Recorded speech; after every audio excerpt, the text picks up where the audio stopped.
এলো। এবার আমার আলুটা ভাজা হয়ে গেছে। এবার আমি এক এক করে আলুটাকে তুলে নেব।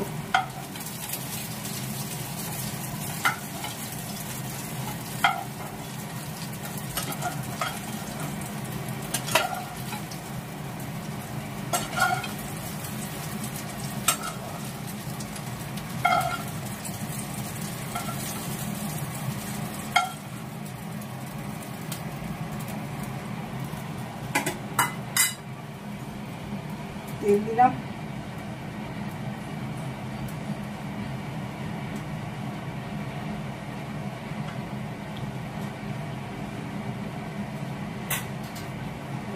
গরমগুলো সব দিয়ে দেবো, তেজপাতা, ওটা গরম মশলা, লবঙ্গ, এলাচ, দারচিনি, এলাচটা একটু ফাটিয়ে দিলাম।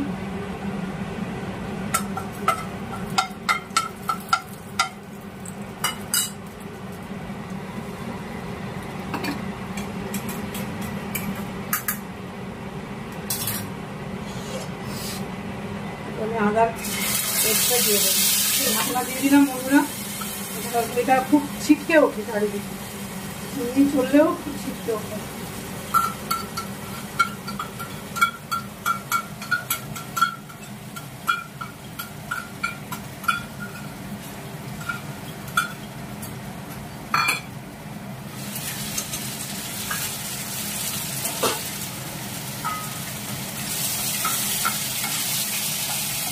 আদা, কাঁচা লঙ্কা আর টমেটো একসাথে আমি একটা স্মুথ পেস্ট করে নিয়েছিলাম।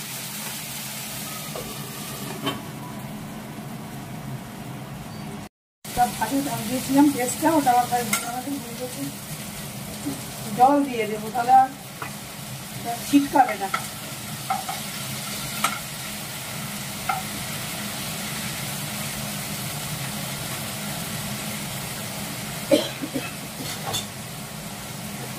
মশলাগুলো দিয়ে দেবো। এবার চামচ দিয়ে দিলাম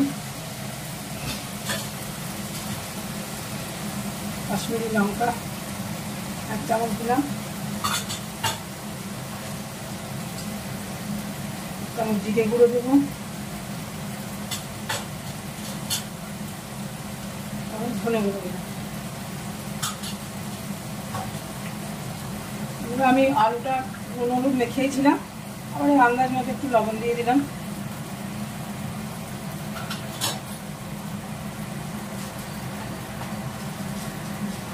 চামচ চিনি দিয়ে দিলাম। সব কিছু উপকরণ আমার সব দেওয়া হয়ে গেছে। একটু জল দিয়ে মশলাটা আমি ভালো করে কষাবো।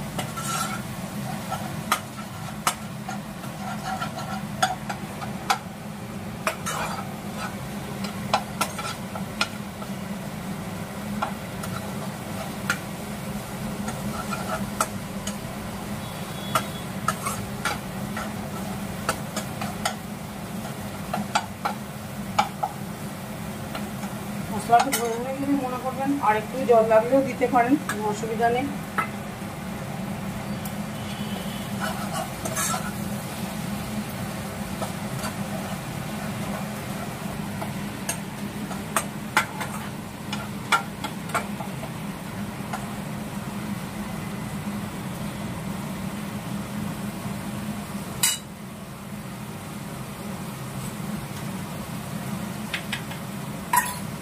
আমি কাজু পোস্তর যে পেস্টটা করে রেখেছিলাম, এবার সেই পেস্টটা দিয়ে দিলাম।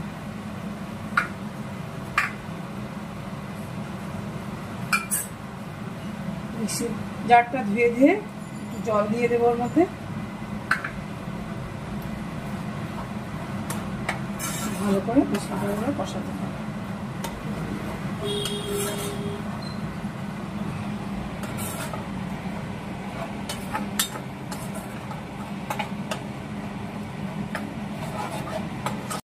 ফুটে এসেছে, ভালো করে একটু ফুটে গেছে। এরপর আমি ভেজে রাখা আলুটা দিয়ে দেবো।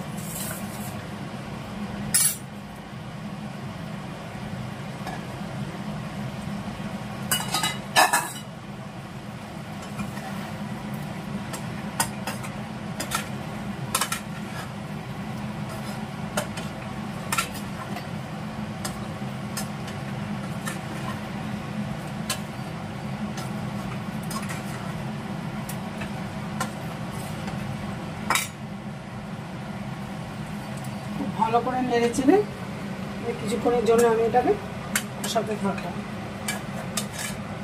ততক্ষণ পর্যন্ত মশলা থেকে তেল ছাড়বে ততক্ষণ আমি কষাতে থাকবো।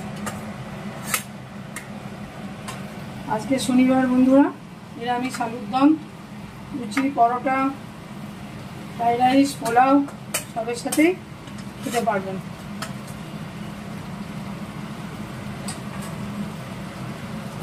থেকে আমি একটু আলুর দম মশলা দিয়ে দিলাম।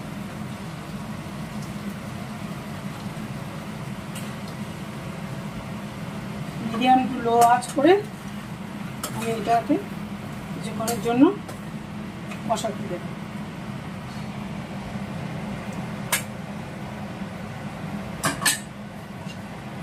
ঢাকা দিয়ে দিলাম। আলুর দম রেডি, একদম পুরো কষানো। তোমরা দেখো কেমন গ্রেভিটা হয়েছে, একদম আলুতে মশলাতে একদম পুরো মাখো মাখো হয়ে গেছে। এভাবেই তোমরা বাড়িতে তৈরি করে আমার কমেন্ট বক্সে জানাবে কেমন হলো। তাহলে আমার আলুর দম রেসিপি রেডি। এবার আমি একটু গরম মশলা দিয়ে দেবো, গরম মশলা দিয়ে দেবো।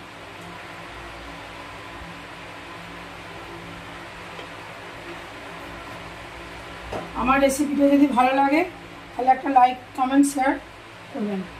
তাহলে আজের মতন এই পর্যন্তই, আবার অন্য রেসিপি নিয়ে আপনাদের সামনে হাজির হব। তাহলে এবার আসছি, টাটা।